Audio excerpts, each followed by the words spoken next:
இப்போ கோவைகளை காரணிப்படுத்துக அப்படிங்கிறத அடுத்த டைட்டில் பார்க்க போகிறோம். இப்போ ஒரு கோவை கொடுத்துருக்காங்க, 2a³ - 3a² b + 2a² c. இப்போ இப்படி கொடுத்துருக்காங்க. இதை எப்படி காரணிப்படுத்துறது அப்படின்னு நம்ம பார்க்க போகிறோம். ஃபஸ்ட்டு இதை எடுத்து எழுதிடணும். 2a³ - 3a² b + 2a² c. இப்படி தான் கொடுத்துருக்காங்க. இதில் பொதுவான காரணின்னு பார்த்தீங்க அப்படின்னா எல்லாத்துலேயுமே a² இருக்குது பாருங்கள். இதில் பொதுவான காரணி அப்படின்னு பார்த்துட்டிங்கன்னா a² இருக்குது. அப்போ காமனாக நம்ம என்ன பண்ணலாம் அப்படின்னா a² என்ன பண்ணலாம், வெளியில் எடுக்கலாம். ஃபஸ்ட்டு முதல்ல a² பிரித்து எழுதிக்குவோம். எப்படி அப்படின்னா 2 × a × a². இப்போ இங்கே மேலே 1 இருக்கிறதா அர்த்தம். -3b × a² + 2c × a². இப்போ இருக்கிற இந்த a² மட்டும் என்ன பண்ணணும் அப்படின்னா காமனாக வெளியில் எடுத்துடணும்.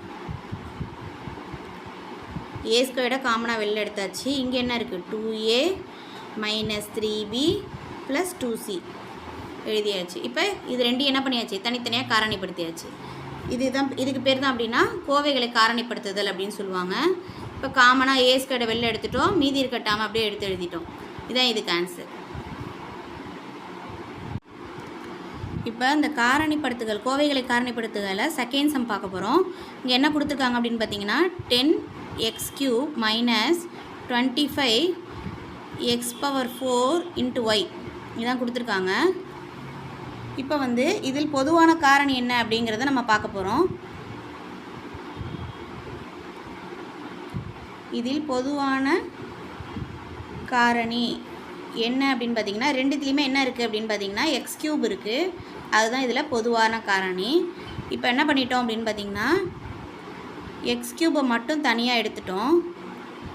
10 - 25 இதில் x³ எடுத்துட்டோம்னா இது என்ன அர்த்தம், x³ எடுத்துட்டோம்னா x³ × x அப்படின்னு அர்த்தம்.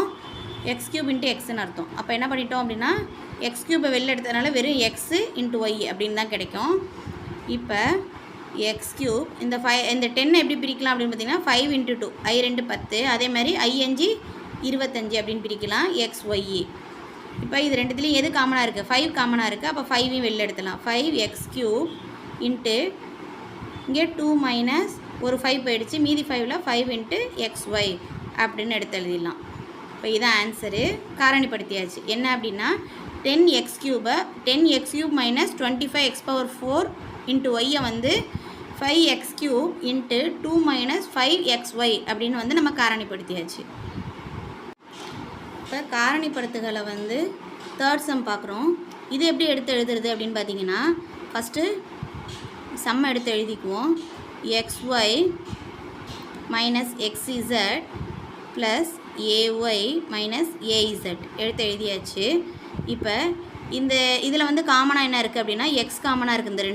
இந்த ரெண்டு டேர்ம்லேயும் எக்ஸ் காமனாக இருக்குது. அப்போ வெளியில் எடுத்துகிட்டு எக்ஸு வெளியில் எடுத்துகிட்டு ஒய் - இசட் எடுத்து எழுதியாச்சு.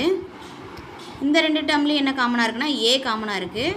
அப்போ ஒய் - இசட். இப்போ இதை எப்படி எழுதலாம், காரணிப்படுத்தலாம். x + a × y - z. இப்போ இதை காரணிப்படுத்தியாச்சு. இப்படி தான் இதை எடுத்து எழுதணும். இப்போ பார்த்தீங்க அப்படின்னா காரணிப்படுத்துகளை இதுதான் ஃபோர்த் சம்மு. b² - 4 இதை எடுத்து எழுதிக்குவோம். b² - 4 எடுத்து எழுதிக்குவோம். இப்போ b² அப்படியே எழுதிட்டு இந்த 4ஐ 2² எடுத்து எழுதலாமா. 2 × 2 4 தானே நம்ம எடுத்து எழுதுவோம். 2 × 2 என்ன இருக்கும், 4. அதனால் இதை 2² எழுதலாமா. அப்போ இதை 2² எடுத்து எழுதிக்கலாம். இப்போ இதை எப்படி பிரிக்கலாம் அப்படின்னு பார்த்தீங்கன்னா இந்த a + b × a - b அந்த ஃபார்முலாவில் பிரிக்கலாம்ல. a² - b²க்கு அதானே answer. a² - b²க்கு a + b a - b தானே. அந்த மாதிரி இதை என்ன பண்ணலாம், காரணிப்படுத்தலாம். அப்போ இந்த இங்கே a அப்படிங்கிற இடத்துல bயும் பி அப்படிங்கிற இடத்துல 2வும் இருக்குது. அப்போ இதை எப்படி எழுதலாம்?